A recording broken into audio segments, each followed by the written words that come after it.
I have to say the word, all systems go. Hysterical. My first voiceover, and I'm the voice of a Lou.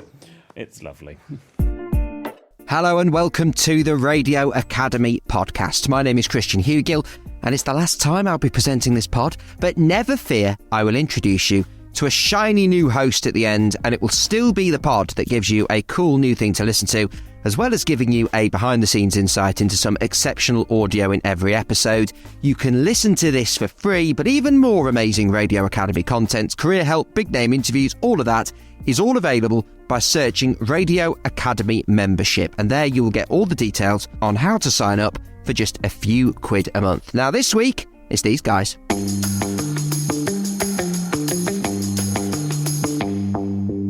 Hello and welcome to Help I Sexted My Boss, the podcast where we help you navigate the challenges of modern life.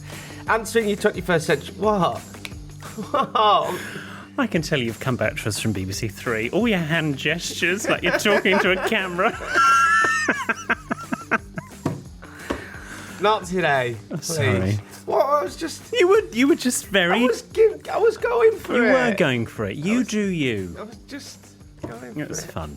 Answering your 21st century questions, and I believe... Oh, hang on. It's competition time.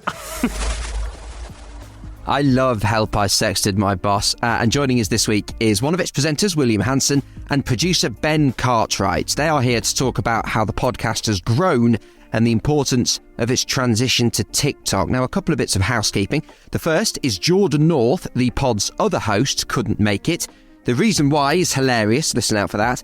And this interview was recorded last year, before Christmas. You know how these things work. If they say this year, they mean last year. You're with me, I'm sure. Now, Mr. Hanson starts by, for those that don't know, telling us a little bit about the pod.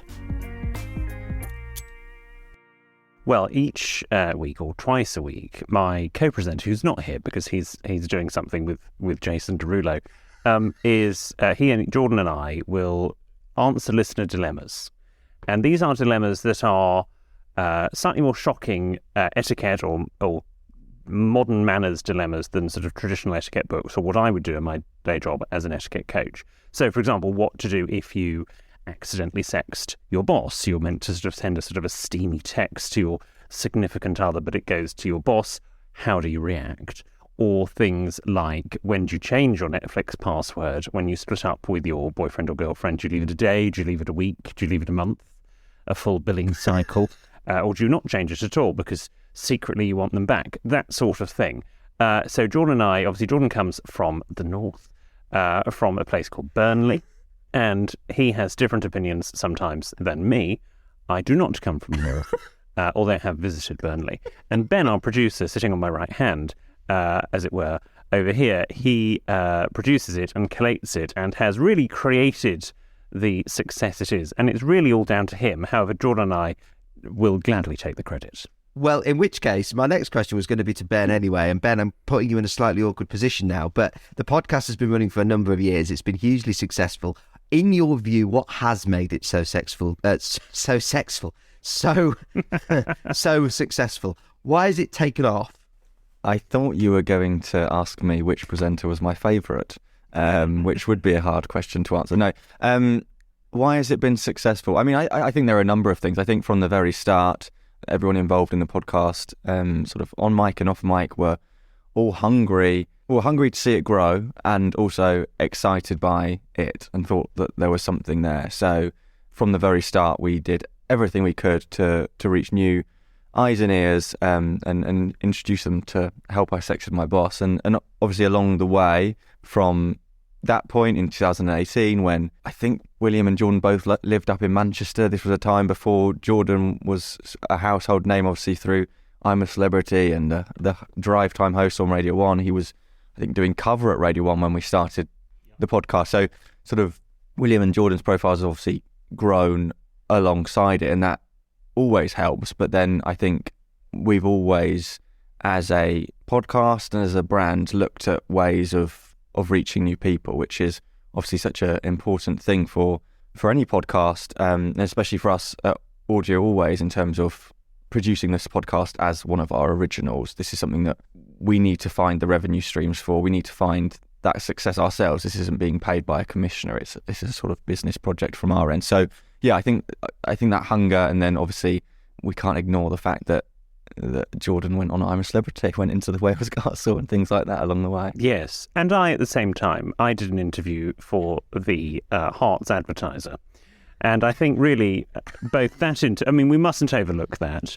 That was sorry, that was my next thing. Yeah. No, I remember it well. But moving away from the Hearts Advertiser, albeit temporarily, William, you've alluded to it.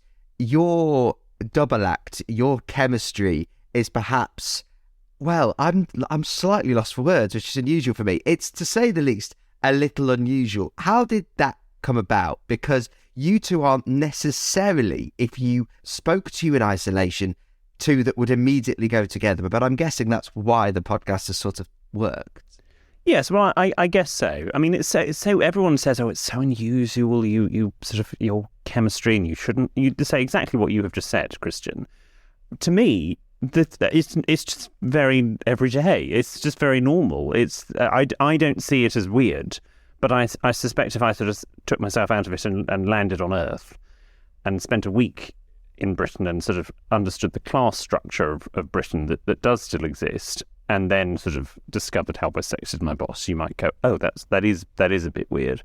But luckily, Jordan and I have a huge amount of love and mutual respect for each other, and I think that's what, this isn't. Jordan and I knew each other for many, many years. Probably still, we've known each other for more years than we haven't done the podcast than we have.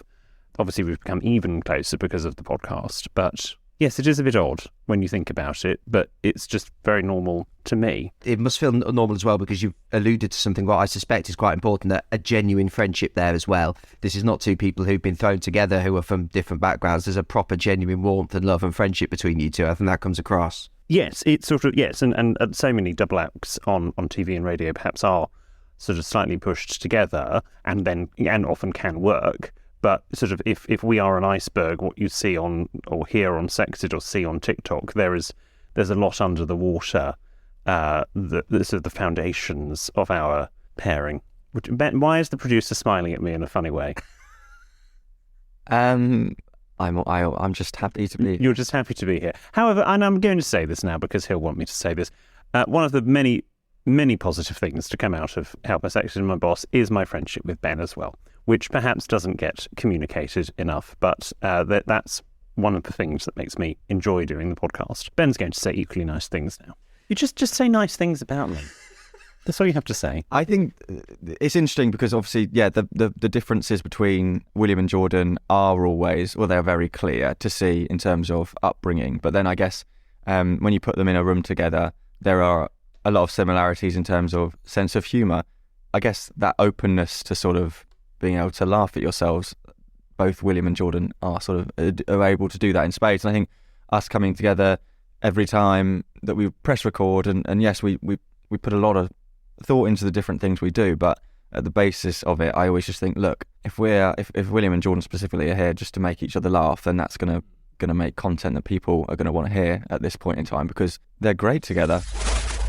So a couple of series ago, I can't remember what it was, series 4 maybe, we agreed that if we got to 50, we would become safety husbands. Yeah. Well, next year, Mikey and I are going to get married. Oh, don't. Stop it. Are you actually? Yes. Oh my God! Are you engaged? We are. Oh, give us a hug! Oh! Oh, I'm so happy for you! Oh! William! Thank you. Oh, I'm going to cry! Oh, don't. I will. Oh! Oh.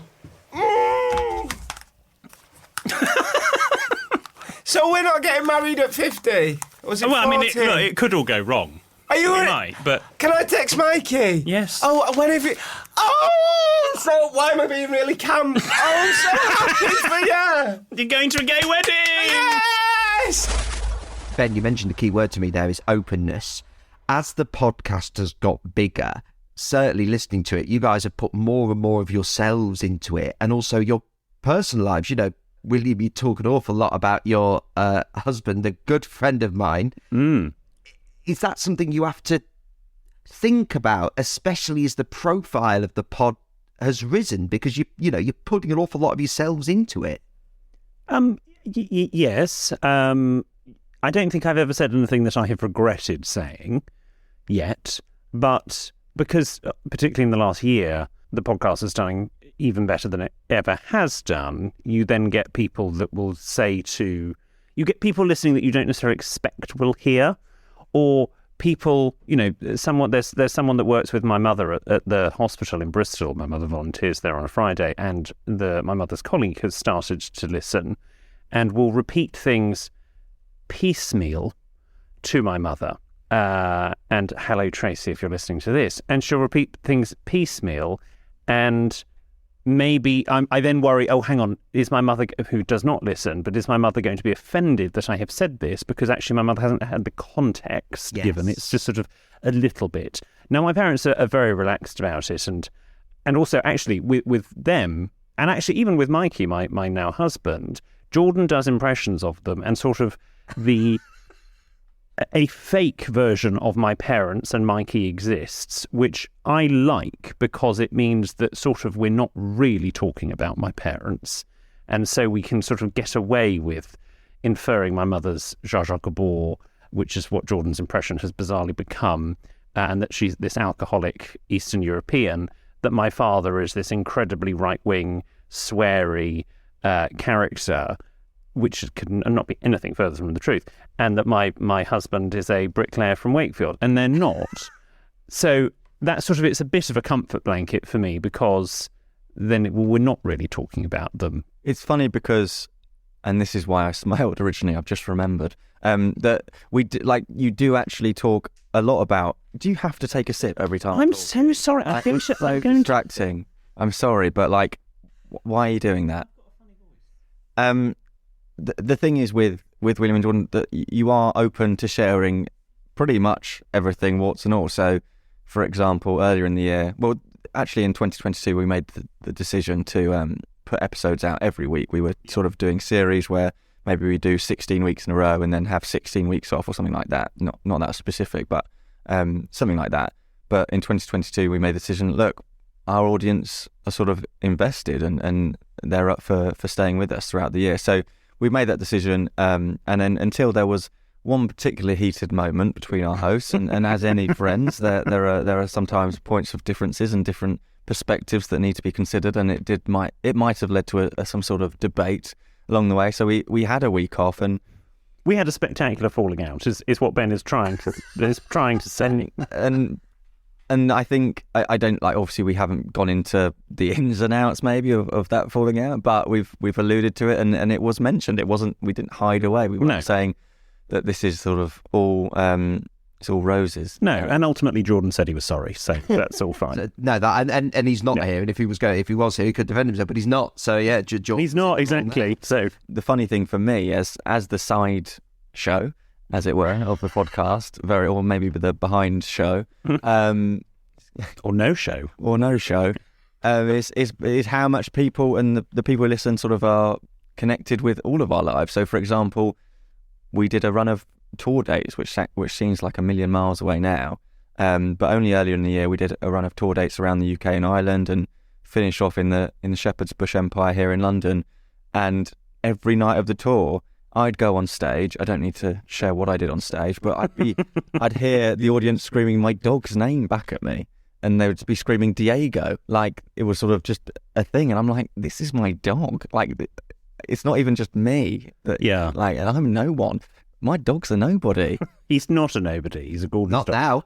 It's the old-fashioned thing of, radio shows and now podcasts create little communities, don't they? And it's lovely when they sort of naturally form. In terms of expanding the podcast, you guys are talking to me from a gorgeous setup, a gorgeous little studio, which will be familiar to anyone who has seen clips of the podcast on TikTok. But Ben, starting with yourself, how's the podcast changed in its growth almost since you guys started, and how much of a thing for the pod have the visuals become? As I mentioned earlier, I think we've always been, or hoped to be, quite creative in the ways that we try and find new listeners. And We have, as you mentioned as well, the community that we created. We've done many things over the years that have sort of tried to nurture that. I think whenever a new social media app comes along, there is always a sense of, oh, well, I'm not going to give that one a go. And that was the case with TikTok. And we sort of, I think we started an account because it was like, well, it's there and let's see what happens. And then we're like, right, well, this could be something. We're seeing other podcasts maybe starting there, and we think, oh, we could do this in our own way. And we've got such great content with William and Jordan that is going out there audibly, but no one's ever seeing it. And also we were getting listeners who were commenting on our Instagram saying, oh, like, can we see clips of this? I think this would be so. Well, it started during COVID, wasn't it? Because then obviously we were all on Zoom, and so we would put out the Zoom videos, and I think that was probably the first time we had visualised anything, and we thus saw that there was an appetite. So then it just became the decision of like, right, if we're going to do this, we're going to do this. So we actually moved into a studio space in West London, and we started putting out clips, I think just one a week or something like that, and of just sort of one moment in the podcast, and it was doing okay. We were getting a few thousand views probably on the clips, and probably similar to what we were doing on Instagram, and really in the last sort of 3 to 6 months we've seen on TikTok just massive growth, and videos getting millions of views. And as you mentioned, I've sort of met people in the pub and they said, oh, that podcast from TikTok. And I think, again, like as I've sort of alluded to, like finding new listeners to podcasts is not an easy thing. So when we've got William and Jordan, who are so brilliantly funny on a podcast and creating moments, and with our listeners as well, because a lot of our clips that go quotation marks viral on TikTok are sort of involve the letters that we get sent in. It's such a huge part of the show. So we're always now just thinking about how we can use that platform to just bring more people into the podcast. I think TikTok is now our biggest platform. It's got 500,000 followers now, which is just incredible. I think when we started, we always said, look, this TikTok platform is all about getting new people onto the podcast. So yes, it's incredibly important. It's a lot of fun. We're doing random bits on there. Jordan's doing sort of viral TikTok dances. So annoying. The other day, he came in, we were recording, and he just went, oh, I've got this idea for TikTok. And actually, Ben and Tia and everyone at Audio always put in a lot of thought into our TikTok. Jordan literally put zero thought into this. Went, right, let me do this lip sync to some god-awful sound that was trending at the time on TikTok. Lip synced as I was sort of sitting in this chair now putting on my makeup. 1.5 million views. Now that is irritating, isn't it? It's like just...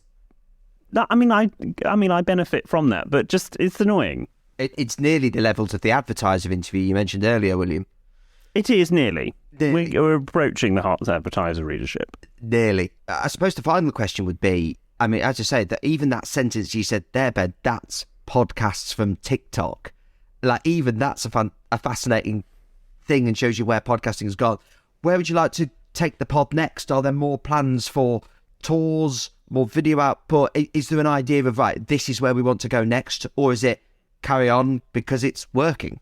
There are a lot of big things that we've got thoughts of doing. Nothing is set in stone currently. I think the beauty of Help I Sexted My Boss, and I guess specifically William and Jordan, as I said, is that at its very core, you stick a microphone, 2 microphones, in front of William and Jordan and press record, and it will create something that people want to listen to, which is an amazing place to be, because at this point now, after the years of work on it and creating that community, we've got a sort of group of listeners that are really engaged and love hearing William and Jordan just chatting about their lives and then responding to whatever they have to say, and having that, again, that open and caring space. Even like we've had moments this year and previous years as well, but especially this year, where listeners might have got in touch saying they're struggling or whatever, this is happening with their lives, and they're feeling confused, and William and Jordan are able to do that. This isn't just about sexting jokes or Willy jokes or whatever the sort of jokes that William and Jordan concoct.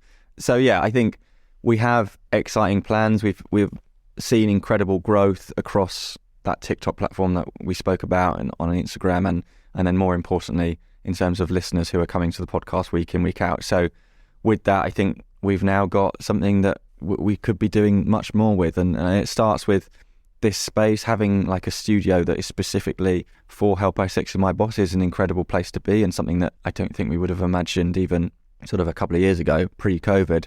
And now here we are putting out daily clips and having sort of really exciting ideas that at some point soon we're sort of going to be able to share with the world and get going with. So yeah, there is a lot, isn't there, that is sort of just around the corner. I do need to finish, though, by picking up on something that was said at the start, and I let it go, but I was never going to completely let it go. Oh, right. Why is Jordan North with Jason Derulo, please?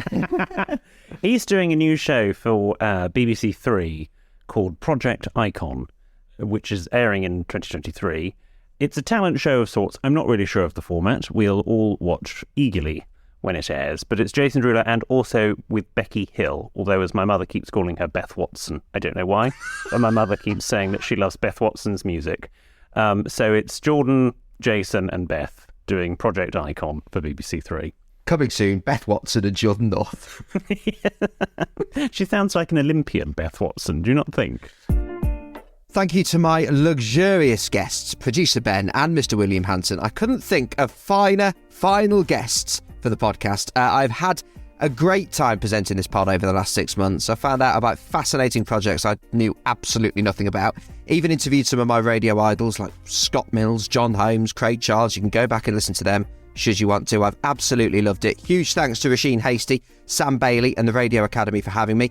Now, at this point, I usually tell you what's coming up next week, but I haven't got the faintest idea. But I know someone who does. New podcast presenter, Laura Rawlings. Hello. Oh, hello, Christian. Yes, you're putting me right on the spot straight away. I do know what's coming up next week. It's going to be a focus on the fabulous music series that was on History, and it's all about Dance Britannia. So for everyone who was an avid collector of Mixmag back in the day, this is going to be one for you.